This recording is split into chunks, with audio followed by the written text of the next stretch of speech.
This is the Aftermarket Radio Network.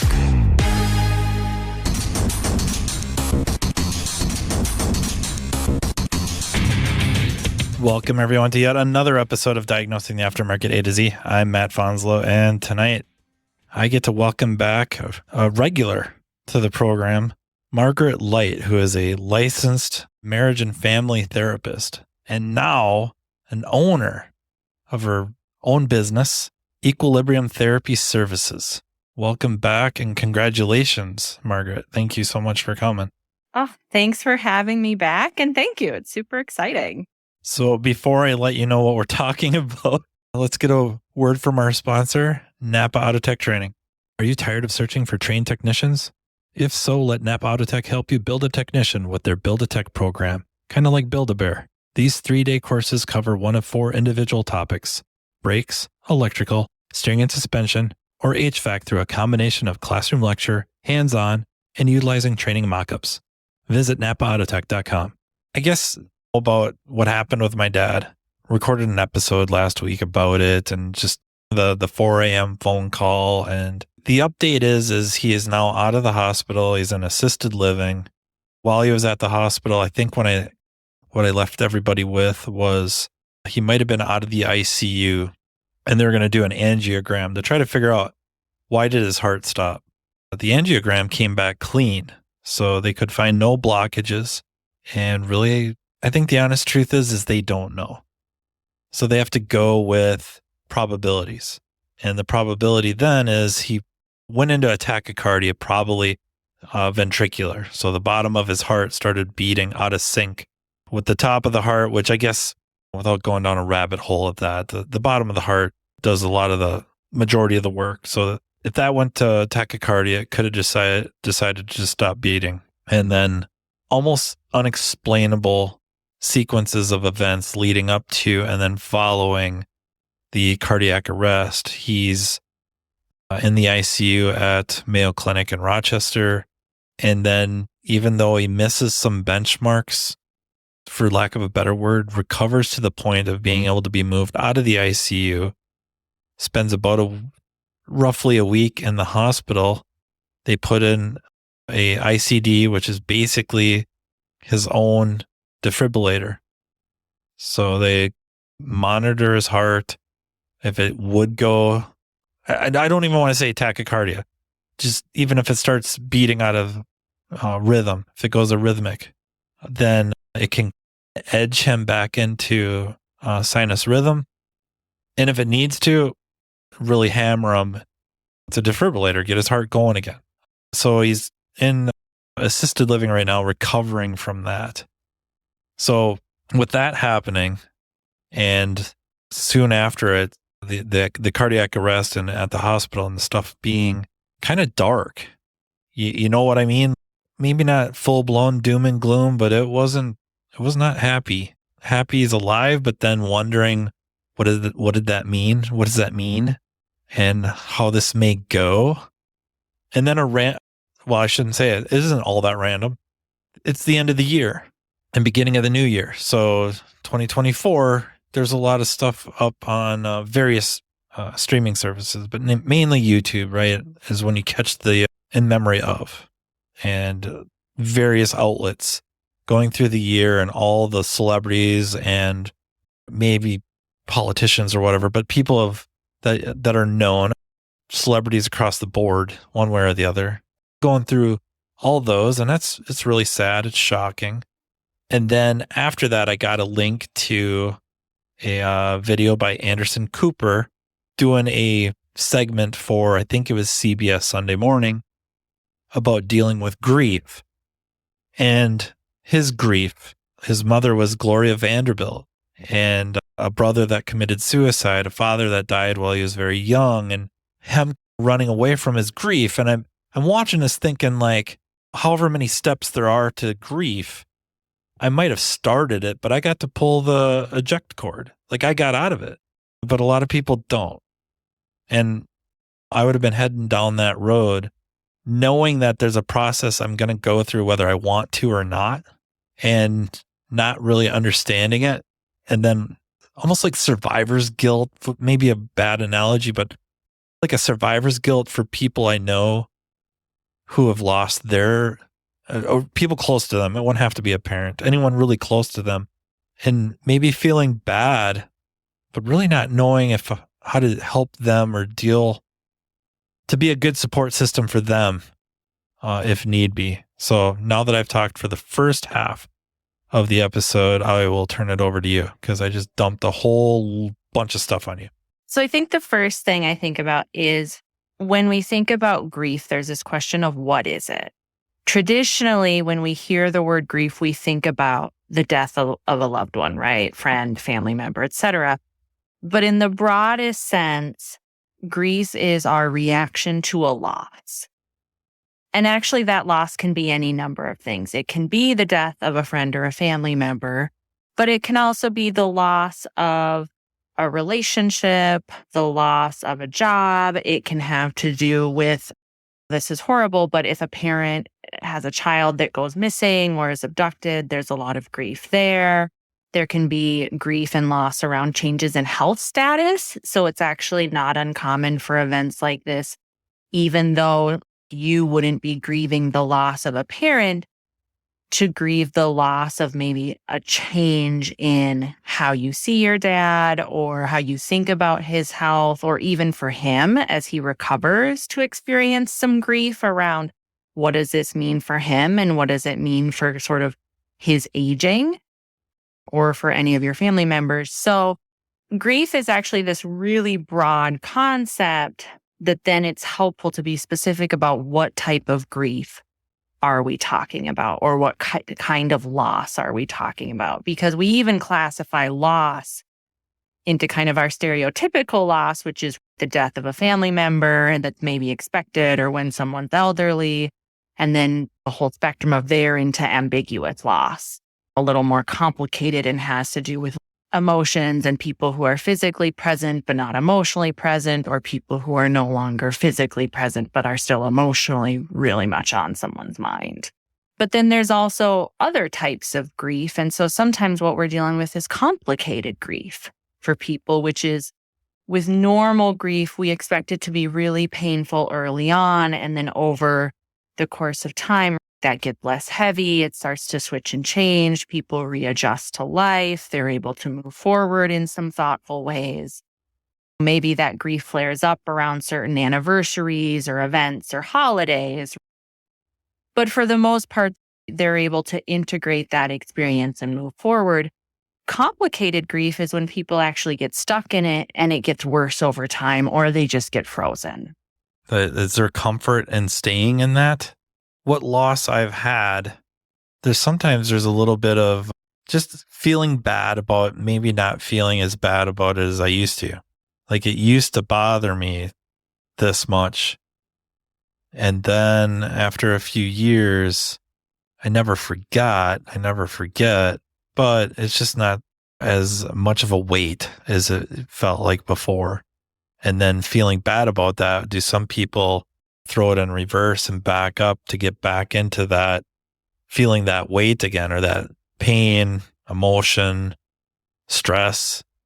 In my experience, the way I hear people describe it when they're stuck in grief, it isn't about comfort with those uncomfortable feelings. It's more about a sense of, this is the last thing I have left of this person, and I'm afraid that if I let it go, then they really are gone, or then I really have nothing left of them. And there's certain types of loss that pose a higher risk for complicated grief. So then we're dealing with like traumatic loss, things that are really sudden, accident, the death of a child, suicide. When someone ages and passes away, it's really sad, but we consider it part of the life cycle, and we have really well-defined rituals around celebrations of life, funerals, churches, that helps people move forward. Or we have some kind of those like comfort statements of they lived a good life, or feeling like someone's affairs are wrapped up. Whereas if it's sudden or traumatic in some way, a lot of that stuff isn't present. There might still be a funeral, but what do you say to someone whose spouse died in a horrible car accident, to to give comfort. Like there's just nothing. Part of what you described there just reminds me of hoarding is the first thing that came to mind. I can't get rid of this because this is the last or one of the last things I have of theirs, or that links me to them. And if I throw that away, then I might forget, or I'm losing that last piece of them. Not that it would have to go to a hoarding disorder, but I think a lot of us have things around the house that we would probably never keep, except almost feeling obligated to keep it. I think that's where we get into what does normative grief look like? What is the grieving process, and how do we move forward through that? And how do we integrate that grief into our life, right? So keeping an object or two around the house that was a favorite friend or family members who've passed away, that doesn't really negatively impact us and might actually serve a really positive function of when we see that thing, we smile or think of them, or right, like it's a way to honor their memory. So that stuff is actually a really healthy part of grief and integration. Where it can become problematic is this something that's getting in the way of daily life or from someone's ability to experience joy, right? Are you canceling every plans with friends to go visit a gravesite? It's great to do that. Sometimes some people find a lot of comfort in that, but if what you're doing is isolating and only doing that, now that might be hurting more than helping. So I think it's hard to have the conversation without talking about the process. I mean, I could be wrong, and that's why you're here, is to straighten me out, give accurate information to the listeners. But it makes me think of an interview with an evolutionary biologist, and his wife's an evolutionary biologist, and that they know there's like a process of conflict as a couple or as humans. They are both well aware of it. They know the steps intimately well. And yet, if they do have a conflict, they do have an argument with one another, they have to go through this process, even though they know about it. And I find grief seems somewhat like that. The process of grief is you can be well aware of it, know it intimately well. And yet, if you're experiencing it, you have to go through it. A lot of folks now are familiar with Kubler-Ross's stages of grief, which I think can be helpful in normalizing people's experiences. And what we know about the reality of grief is it isn't a linear process. You don't just move from one stage to the next and then you're done. It's actually a lot of back and forth, up and down, right? In this moment, I'm angry. In this moment, I feel like I have some acceptance. In this moment, I'm in denial, right? And that can even switch throughout the day, especially early on. It's really a roller coaster. And so I think you do very much have to just experience grief. It's not a thing we can skip over or pass. Some people try to avoid it or ignore it, but that's actually when we can also end up in complicated grief territory. You have to feel those feelings, and it's good to know it's normal, right? And sometimes grief, especially early on, can really mimic depression in that feeling really down or low, right? Low motivation, low energy, sleep problems. Even physical pain can be a symptom of grief, irritability, memory loss.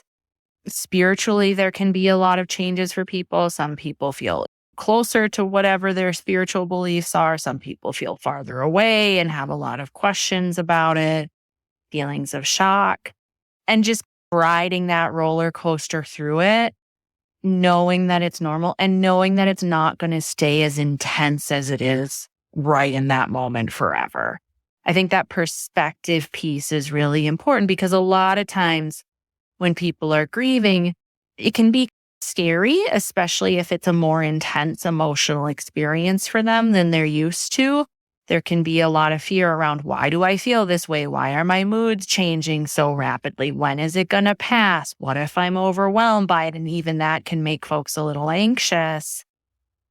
And so being able to maintain a little bit of perspective, as awful as it feels right now, if you're feeling those emotions and letting them sit and doing some of the tasks of grief, which we'll talk about, they're going to get less intense. It's going to be less frequent. It's going to feel more like waves than drowning in it. And eventually it'll shift and change. And really what we know now is it's not truly that grief just evaporates. It just changes and gets less present in everyday life, right?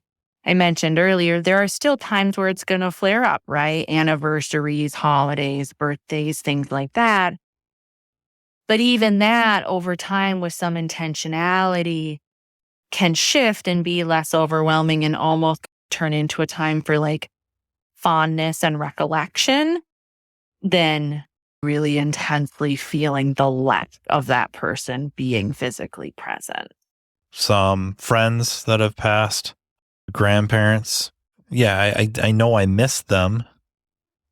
I'd much rather they were here, but often the memories are smiling or laughing, whatever events, or maybe something one of their mannerisms or something. Yeah, I would say overwhelmingly usually are pretty positive. And that's actually a sign of having moved through that grieving process, right? That's a really good thing. And if folks haven't totally worked through that process, then there's going to be a lot more avoidance, sadness, or even just not wanting to hold those memories at all.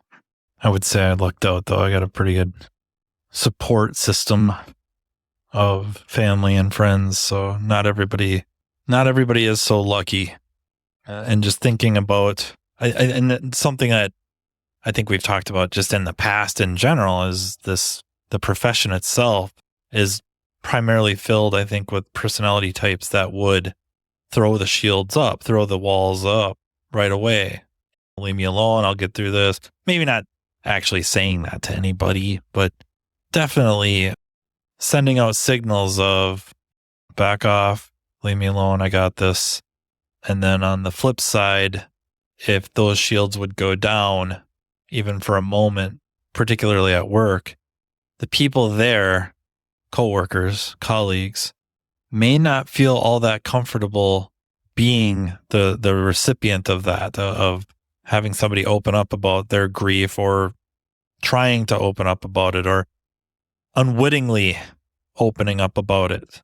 And now potentially making it totally without any intent. There's no ill intent on their part, but being uncomfortable and not knowing what to do or what to say or how to act or how to react, and potentially making a situation where that person that is grieving did drop the shields is now really throwing them up. They just got taller and thicker, and working through that, kind of knowing as the person experiencing grief what to do, and then as somebody around somebody that may be experiencing grief, just some pointers on how to be a little more comfortable about that, because I think it unites us, right? If you care about anything, eventually you're going to experience grief, but be it a human or, like you said, a hobby, a job, your health, a pet.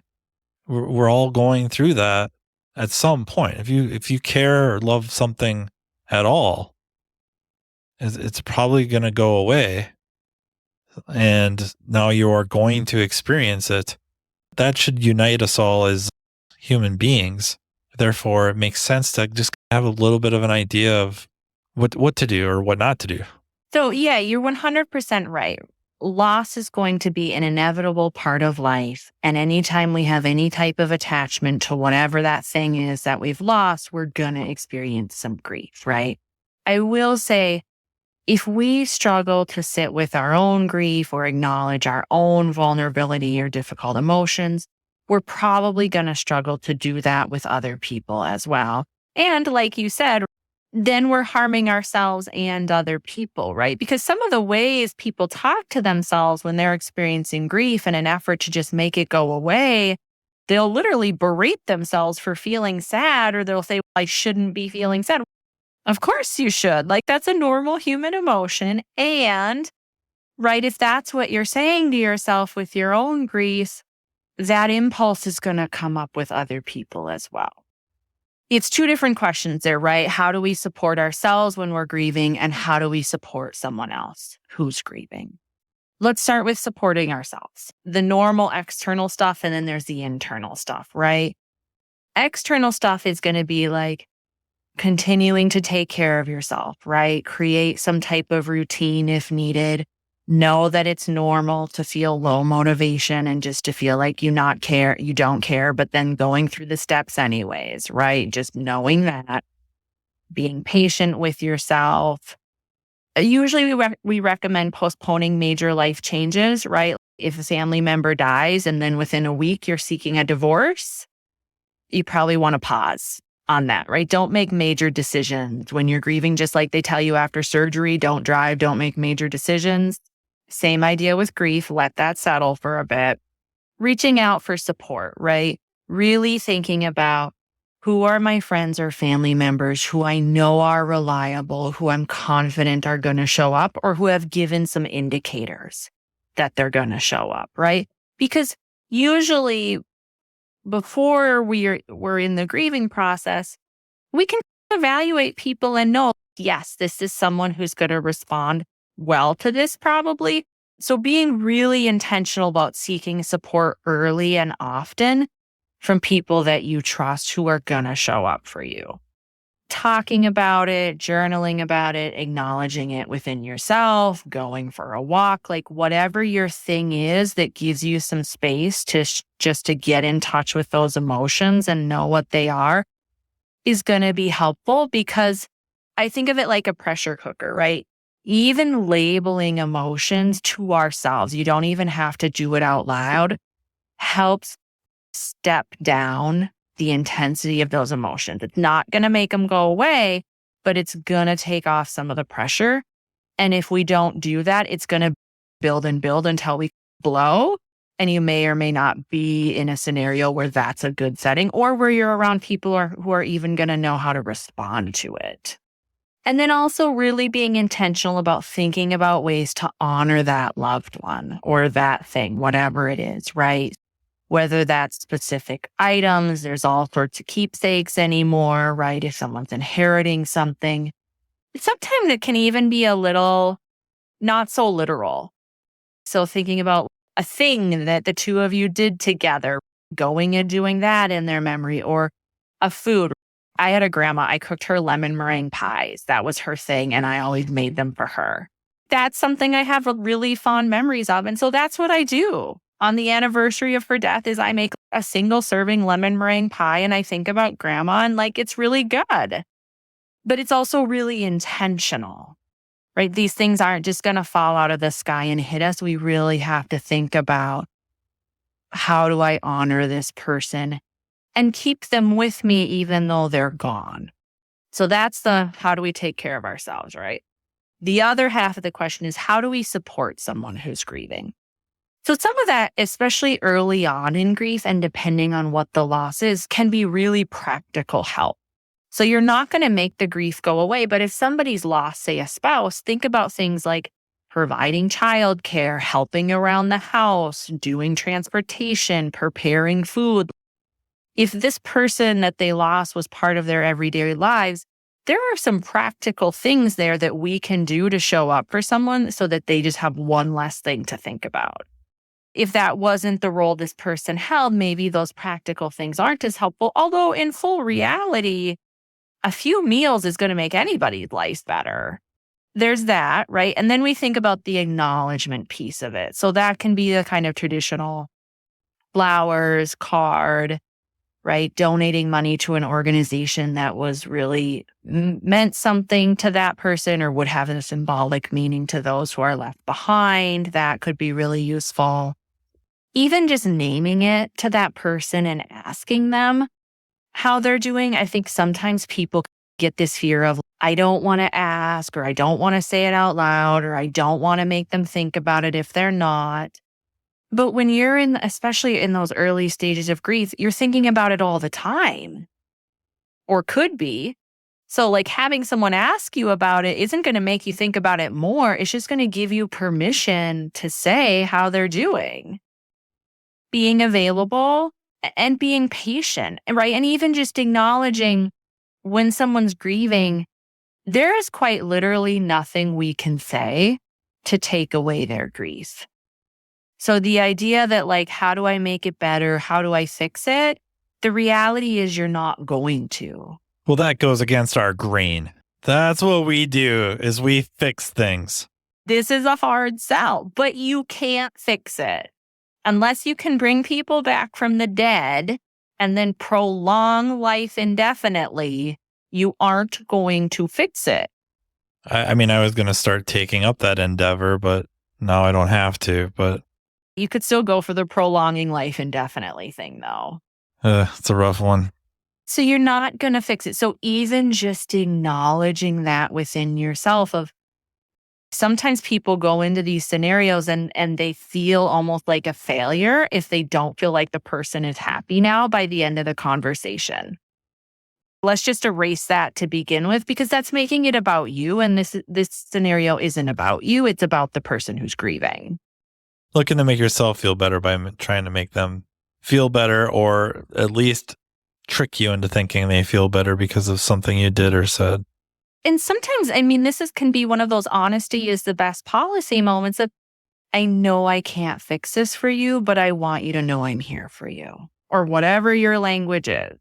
And don't offer like the false platitudes of, I know how you're feeling. I know what this is like. There's a reason for this. Nobody's interested in hearing any of that.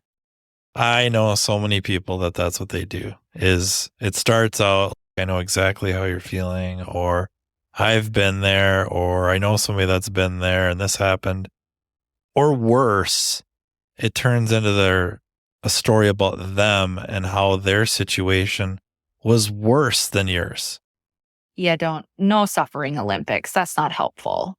And I don't think they know they're doing it. They just get to talking, and the next thing you know, it's, well, when I lost so-and-so and it was like this. So, maybe not flat out telling you that what they went through is worse, but implying it like you're supposed to feel better because, well, at least I didn't have to go through that. Whew. And right, like that's where it pays to be really thoughtful about sharing and really noticing where the other person is at, right? Because I think sometimes people do that in an attempt to connect or normalize an experience, but it can really miss the mark. And that actually requires kind of some skill and nuance to be able to do that in an effective way. And I also think that's even something you can ask of, hey, are you in a place where you want to share what this is like for you? Or would it help you to know that I experienced the same things when I lost someone? Or do we need to sit in silence? Or do you just want to talk about you? Or sometimes people will actually tell you what they need from you if you ask. And it's not a how can I help make it better? It's a how can I support you in this moment? For 98 years, the Napa name has meant quality parts and service. It also reflects top quality training programs to help you build a more successful vehicle repair business. No doubt, the technician shortage is impacting everyone, but you're not facing this battle alone. Napa has the solution by making Napa Autotech training available near you. Napa Autotech provides automotive aftermarket technicians career development opportunities through structured, disciplined, measured, and high-quality technical instruction, no matter the technician or service advisor's skill level. This instruction enhances understanding of vehicle systems, increases first-time repair capability, and overall customer satisfaction. It also prepares technicians to become ASE certified. It's a fact technicians who receive training to improve their knowledge and skills have a higher sense of job satisfaction. This reduces technician turnover and increases productivity, directly improving a shop's profitability. It is vital to the success of a shop's business that today's technicians are equipped to diagnose and repair today's complex vehicles. With our ever-changing technology, the technician's knowledge and skills need to be updated and refreshed on a regular basis. As you labor over the decision of whether to send your techs to get their skills sharpened, keep in mind, Napa Autotech training is an investment, not an expense, and it's available to all. Much of Napa Autotech's training is offered in more than one format to accommodate varieties of learning styles and training preferences so each person can maximize their learning. Whether you're more of a hands-on person or enjoy learning at your own pace, Nap Autotech is here to provide you with the training you need in the format that works best for you. To learn more about what Nap Autotech offers, contact napautotech.com. Sometimes it does mean a lot to talk to somebody that's been there, done that. Like you said, not in the suffering Olympics, but I know that you have a fairly good idea of where I'm at, and now I can talk to you and they can be just like, even if it's just an acknowledgement of your feelings or thoughts and all of that, just to being like, you're not alone.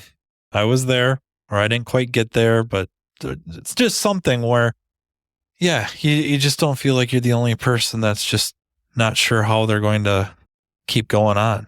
You know, speaking specifically of dads and fathers, I remember Chris Rock talking about when his dad passed away after however much time, and I think it was a year or two, and they're kind of like, you need to get over this. Looked at him like, you never get over losing your dad. You just learn to live with it. That kind of resonates, just that line of thinking, like, okay, this idea of moving on isn't getting over it, but learning to live with this new environment or situation. That's very much true, right? It's not that you're ever not sad that the person is gone or that you don't wish you could have them back, but you do learn how to integrate it and live with that reality.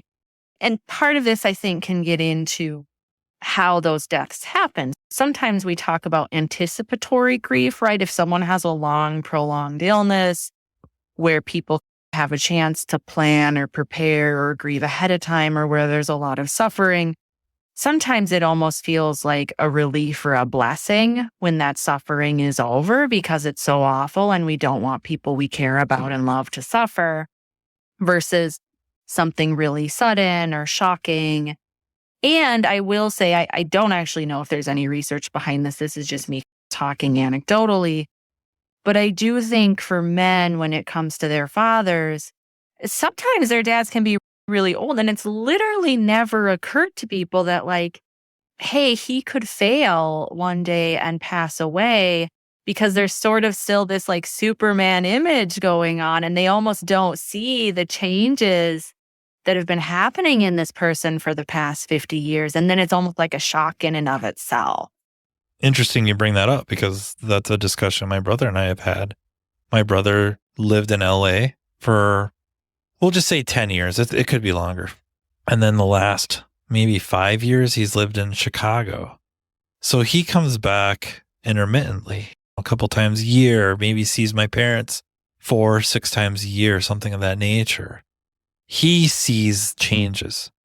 He sees physical changes. They're much more apparent, much more vibrant, like attention grabbing to him, where especially these last pushing 15, 20 years of seeing him at the very least once a week, don't necessarily see those changes.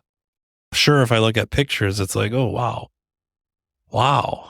But yeah, I sympathize with that. And then in this particular situation, I've never seen my dad sick or in a hospital. Like, he's never been in the hospital for anything. He's never had surgery. And then all of a sudden it's this. That by itself was very, somebody's not immortal, you know it, but just shocking. Logically, you know they're not immortal, but emotionally, it's a different process. And some little part of your brain wasn't on board with that message yet. What it really was, and I might have mentioned it in the last episode, is that my grandfather had lived into his late 80s, and he was not nearly as active as my dad. My dad's, again, not like some athlete, but he's non-sedentary. So I think I had reasoned in my head a little bit that I probably got another 8, 10, 12 years with him. And then this happens. Just somehow I forced this issue by even thinking that. It's like the universe is showing me. I sympathize with that forgetting this could happen, right? And as they get older, the probabilities keep going up.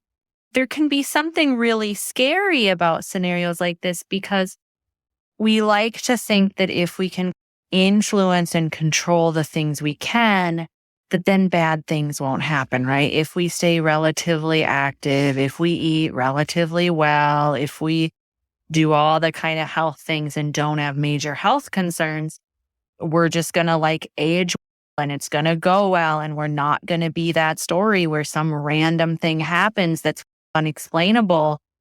And then when it does, there's this massive, not only shock, but loss of control. And it's, oh shit, all these things I thought were keeping me safe maybe aren't.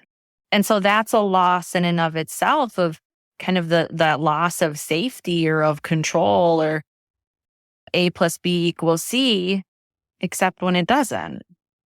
Lots of resonations there. May have just invented a word, but again, you're in a field of fixing, right? This equals this. And then we go back and we replace this and we're good.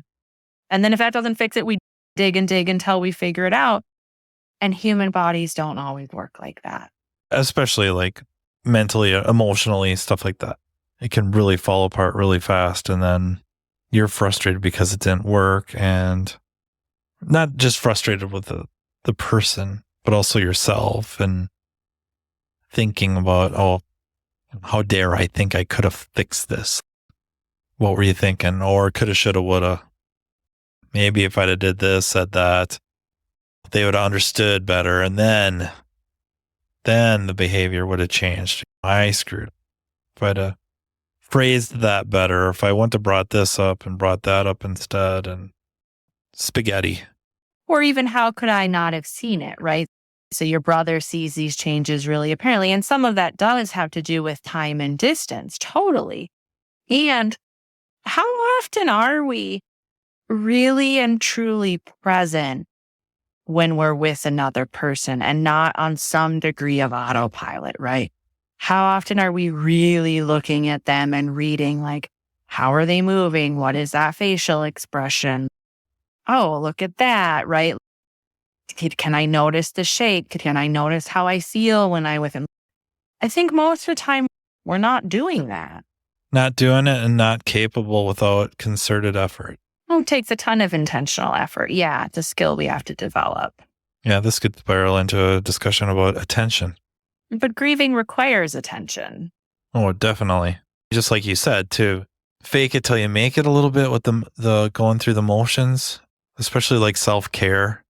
And to be clear, like you're not faking happiness then. You're just like, I'm a big fan, people don't like this word, but I do, of surrender, right? Like I'm surrendering to the fact that this is a crap day and I'm going to feel like crap the entire day and I'm going to hate the entire day, but I'm going to get up and take that shower and go to work and just accept that it's crap. I think surrender is a fitting word for that. I guess I can think of a few different situations where that word is used and it's generally positive or a positive outcome. I think surrender, they think of like, stick them up, surrender. Oh, I give up. But you are. There is something to be said for I'm giving up with the grief, right? You're here, you're present. All right. Back to the controlling what you can control and accepting what you can't control.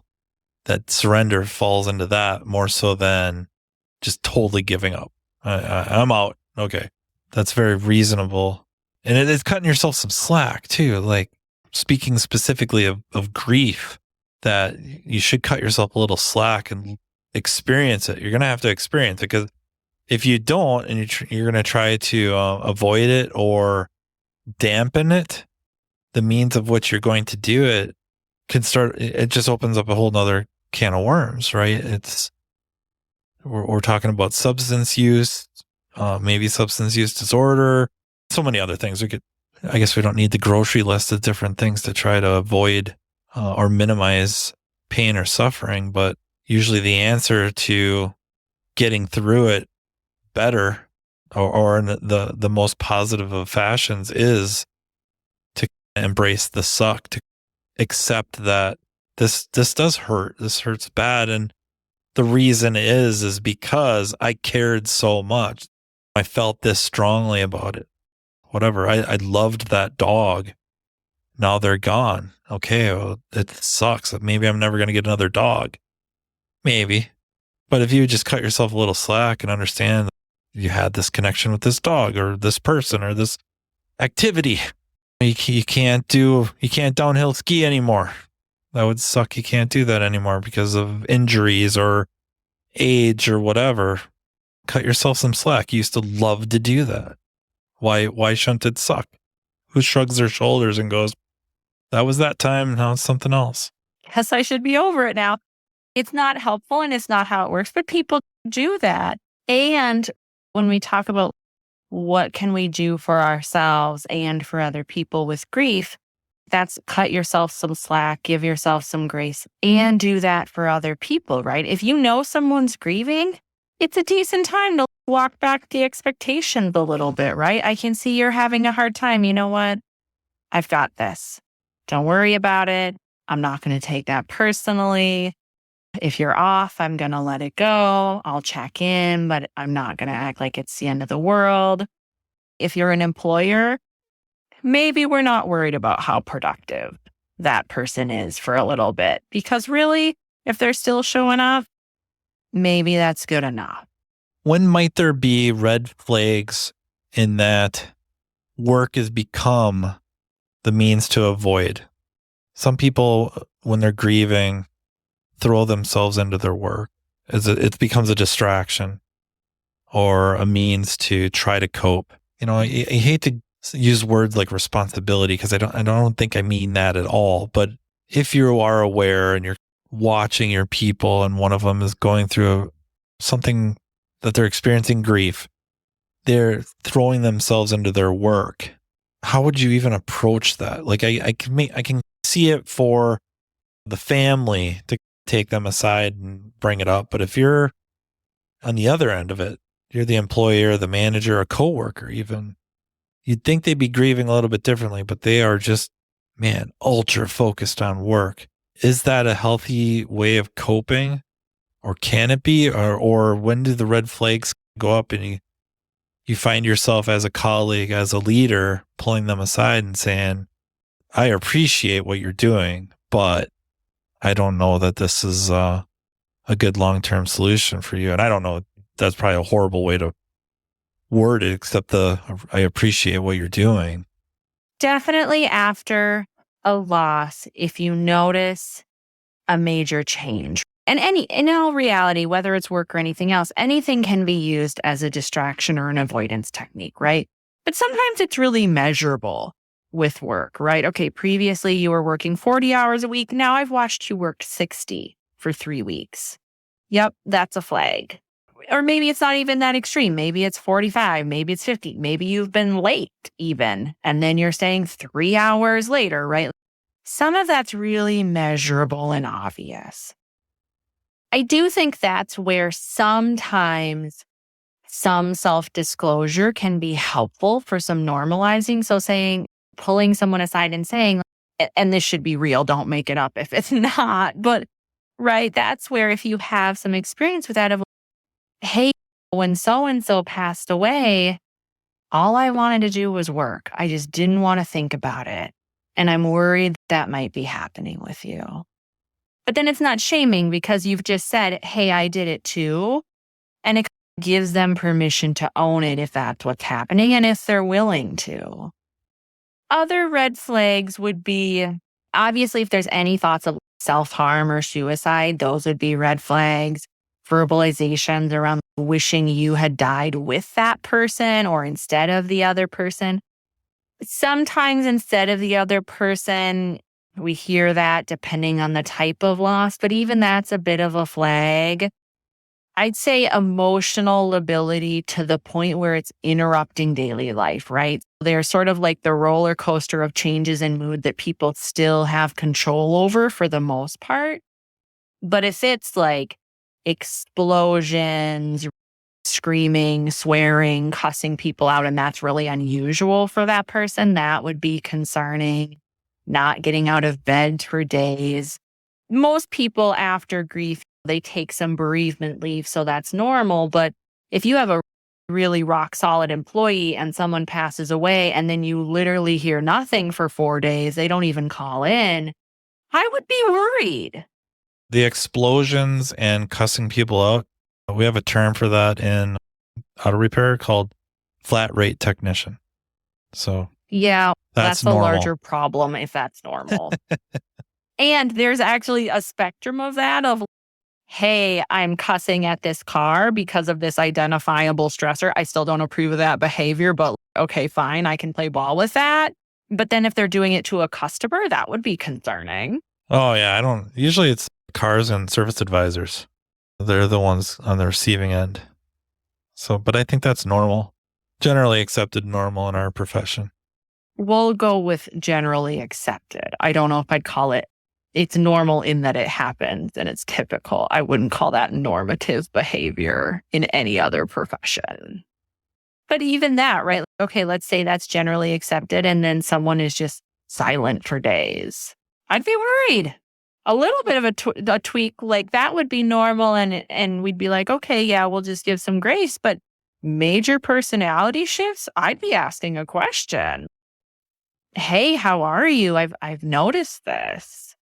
And I think even as an employer or a manager, it doesn't even have to be a work issue. You can even say, I'm not even dogging you about work. I just, as a person, I'm concerned.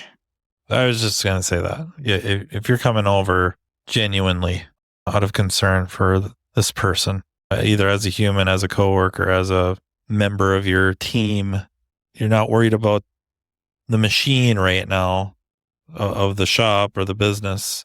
You're worried about the person. It would be hard for me to believe too many would be rubbed the wrong way that way.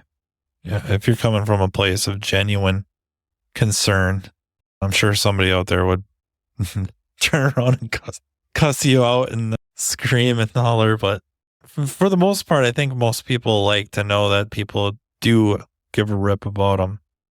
I can also see the owner manager feeling obligated to go over there. Oh boy, here we go. Now I got to go and talk to him about this. I could see that happening. Obligation implies some type of burden. Why is it a burden to ask someone if they're okay? I wonder if they're scared of the answer, especially if they're expecting yeah, I'm fine. Good. All right. That's that vulnerability piece of, okay, I'm going to pay lip service to this, but I don't actually want to have to deal with anything, which is more about them than about genuine caring. I did my good deed. I checked on them. They're good. And then if they answer, right, they answer, I'm struggling or whatever, implying that things maybe not be going so good. And then it's, now I got to deal with this. So I don't know. I'm not saying there's a lot of people that do that. I don't even know if I can think of somebody offhand that does that. But I do think, especially nowadays, we're really good at getting into our own bubbles and our own worlds, and actually dealing with somebody face to face becomes uncomfortable. It's almost like they're going to start opening up to you. You're like, all right, I'm going to go back to my office. You text me this, okay? And then we'll get through this, pal. But that's distancing. Let's push that away. A screen is a distance. Text me, it's a distance, right? I'm going to ask this in a public place, so you're less likely to give me an honest answer, is an attempt to distance. And there's a big difference between kind of like a good-humored internal, shit, like I opened up a can of worms there I was not anticipating. But then you go genuinely connect and care anyways, versus something that I think is a little different, which is the like holding away something gross. I think about like holding away a screaming baby where you're like, oh, I don't really want to deal with you right now, but okay. Emotions are messy. Sometimes they betray you too. That's true. More than thinking about emotional states of grieving, we think about what are we trying to do with grief? Let's give grief a purpose. First, it's the notification and shock, right? That's when you first learn about it. There's the shock, there's the feeling of loss, notification and shock. Next is where the work happens, which is experiencing the loss, which is feeling the emotions. And you have to feel it emotionally and cognitively. Sometimes with people, I call this the year of firsts. First Christmas, first Thanksgiving, first birthday. know there's going to be a year of firsts. And that's probably going to be the most painful. And you're going to relive it in a variety of ways, right? Third is reintegration, right? How do we reorganize? How do we restructure internally and externally? This is that adjustment phase. Grandma passed away, so we don't go there for Christmas anymore. So then and this is the place where grief requires attention. What are we going to do instead? And how are we going to incorporate her memory into it? Or I go to visit dad every week, right? Okay, so now I'm not doing that. What am I doing instead? That's the attention piece. That's the point of grief, is to help people move on in life and move forward where that person can still be a part of life without being a literal part of life. It becomes a little more symbolic or metaphorical. And there's a line, I think it comes from a song. I don't know what song, so I'm not quoting it, but it's the line of grief is love persisting. So I was thinking immediately like a job. Maybe you don't love the job, but if you lose the job, you're grieving because not so much that you loved the actual job, but you loved the comfort it provided you financially and whatever. So yeah, I think that terrific definition. So grief isn't bad. Sometimes it's just a sign that we loved something. And actually, as someone who cares a lot about people's emotional well-being, I'd be a lot more concerned about someone who wasn't grieving than someone who was. Yeah, it's like I said earlier, I'm relieved that I'm not having to deal with it, not having to go through it, but it does weigh on me about people I know that have had to, and that I think about it a fair bit, not obsessively, but just a few friends and family members that have gone through losses, and now I just had to brush with it, and that sucked. And they had to go through the whole thing. And as empathetic as I may have thought I was, probably not as much as I could be and not as much as I will be. And then the scary thought of someday being even more, almost that dread. If things play out the way we would diagram them out as proper or correct, that my parents pass before I do, just dreading that day, dreading those feelings and all of that, just acknowledging that those are going to be some really horrible days. And then knowing people that have already done it and just feeling really bad. Oh man, it sucked having this brush with it. You had to go through the whole thing. Ugh. So yeah, almost a fitting end to the episode to just let it sit in silence a little bit, to just ponder all of it, and not so much all just the darkness of it all either. Just also that reassurance of whatever that thing was or person that you lost, that you're grieving about, that having that reinforcement of that grief being that reflection, a good thing, right? Because if it was just okay, yeah, it's gone, they're gone, circle of life, then that wouldn't have been so great either. Maybe you weren't as engaged as you could have been. Feeling strong, difficult emotions isn't a bad thing. I think sometimes we think, oh, it's a negative emotion, I don't ever want to feel it. But actually, sometimes it's really good to feel it. And yeah, they're intense, but they don't have to be scary. Especially in this profession, and not just this profession, but many of the heavily male-dominated blue-collar, not that automotive isn't necessarily purely blue-collar, but still blue-collar-ish. When you get into the emotion stuff, it's not normal to really talk about it or learn to even dive into them, whether they're your own or somebody else's. As much as we want to know about how things work, that's one area you avoid. You want to know how everything works except for that. Right. I'm going to stay out of that. Management, learning a little bit of psychology and dealing with clients, maybe coming up with marketing ideas, stuff like that. But I'm going to stay away from that, especially when it concerns me and or my employees or colleagues, something like that. These are pretty good topics, tough to work through because it's just not that common that we talk about this stuff. And then what to do with it. We can talk about it, but then what can we do with that? How can I apply this to myself, my home life, my work life, if I managing or own a business, how can I apply that to running my business to be a better leader, to be a better boss, better manager, better employee, whatever. So yeah, not normal, and it's hard to just figure out where to go with it, even though you know it exists and needs to be addressed, how to present it to listeners and whoever to take something with it. Just with like the last episode, there's people that have been there, like, and reach out because you know what it's like. But can others listen to that and maybe feel better knowing they're not alone with however they're feeling? I don't know about you, but I was always taught to shield it a little bit. You stuff that. You don't show anybody anything like that. Much to my wife's chagrin, but I'm from northern Minnesota. We were definitely taught to stuff it, and we don't do those things. But there's a million examples of that not working. So I don't abide by that rule anymore. There's not very much literature supporting it.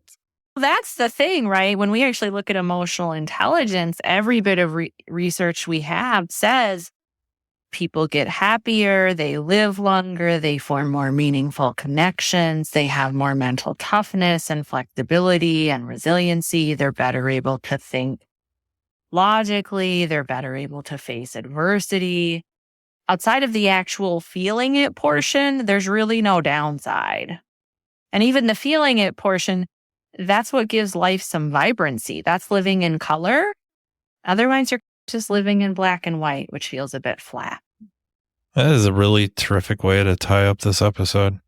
Thank you. A+ for me. Yes. A+ for Margaret Lay, licensed marriage and family therapist, and now a owner of Equilibrium Therapy Services. So if you're interested in checking that out, checking into her services, just really, you can Google her name, Margaret Light. It comes right up. Yeah, I think she's even looking to offer services. I am. So yeah, you can do equilibriumtherapyservices.org or margaretlight.com. If you want therapy, you do have to be in the state of Minnesota because our licenses are state specific, but there are some other options as well. So definitely feel free to reach out. I really, really appreciate you coming on. Thanks for having me. This was great. I look forward to further episodes. I think we have some really interesting topics about attention deficit disorder, which is a horrifically named. I've heard it better. I feel like it's better attention distribution disorder rather than deficit. But anyways, that's another episode. Plus, I think we have a few other ideas. So lots of ideas in life. I'll always come back on. Great. All right. Thank you, everyone, for listening. I hope you got a lot out of this, and go back and listen to a few of the other episodes with Margaret covering various just mental health topics that we probably don't talk enough about. I feel like I should mention that grief was covered by Carm on his Remarkable Results podcast. It's episode 885. So if you're looking for a little bit more or maybe a different angle on grief, give that a listen. Let me know what you think of it. Like always, if you have ideas for episodes or would like to be on the podcast, please do not hesitate to reach out to me. I'm pretty easy to find. Email me at mattfonslopodcast@gmail.com or find me on social media. Hack my account like some other people have. And until next time, take care. You've been listening to Matt Fanslow, diagnosing the aftermarket A to Z on the Aftermarket Radio Network. Follow Matt on your favorite listening app. He's very interested in what you have to say. Let him know what you'd like him to cover and come on the show.